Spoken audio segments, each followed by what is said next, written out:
Hi అండి, అందరికీ good morning. Ramya ఎంత బాగా చదువుతున్నదో మీ అందరికీ తెలియాలంటే ప్రాజెక్ట్ వర్క్లో 10కి 10 అయితే వచ్చినాయంట. మీకు కూడా చూపిస్తాను. చాలా నీట్గా ప్రాజెక్ట్ వర్క్ అయితే చేసేసిందండి రమ్య కుమారి. 6th class, roll number 8.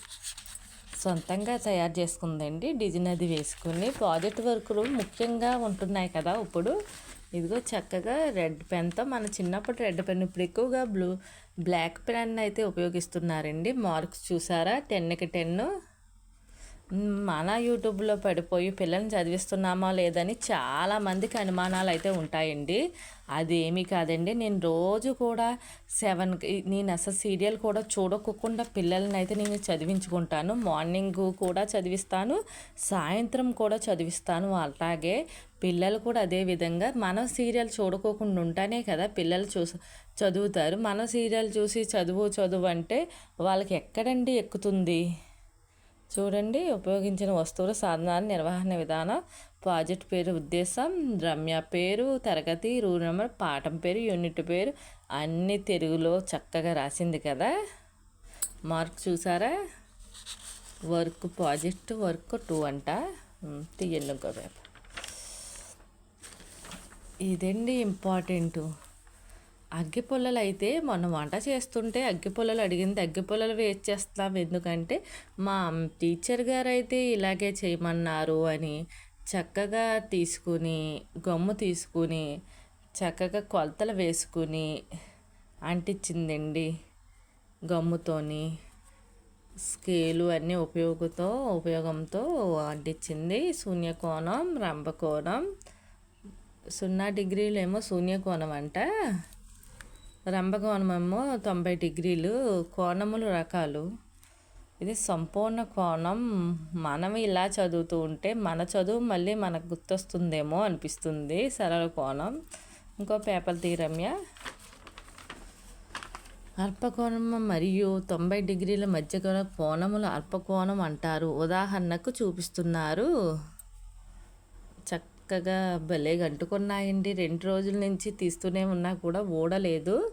కోణాలు అయితే 30 డిగ్రీలు, 45 డిగ్రీలు, 60 డిగ్రీలు కోణాలు కొలతలు కూడా బాగా పెట్టింది. చూసారా, 30 డిగ్రీలు అన్నది కొంచెం దగ్గరగా ఉంది, 45 డిగ్రీలు అన్నది కొంచెం దూరంగా ఉంది, 60 డిగ్రీలు అన్నది కొంచెం మరీ దూరంగా ఉంది కదా. దానివల్ల అయితే మ్యాథ్స్ అయితే బాగా చేసిందని మనకు అర్థమవుతుంది.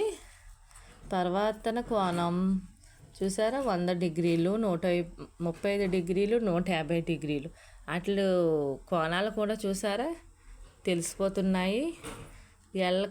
ఎల్ షేప్లో కొంచెం దగ్గరగా ఉండి, ఎల్ కంట దూరంగా ఉండి, మళ్ళీ అసలు ఎల్లే కాకుండా ఉంది చూసారా. అట్లాగా కోణాలు మనకు తెలిసిపోతున్నాయి కదా. ఇది చూసారా, 220 డిగ్రీలది అయితే ఇదేంటి పవర్తన కోణం అంట. 7 లాగా ఒకటి ఉంది. 7 అంటే ఇలా రాస్తాం కదా, సైడ్కి అయితే రాశారు.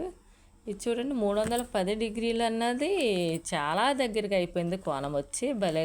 అప్పట్లో మనకి మ్యాథ్స్ అయితే సరిగ్గా తెలియడం లేదు. అప్పట్లో అలా బాగా చదివితే ఇంకా బాగా చదివేవాళ్ళమేమో. ఇప్పుడు మనం కొంచెం పెద్ద అయ్యాక కొంచెం అర్థం చేసుకుంటాం అయితే అలవాటు అయ్యిందండి.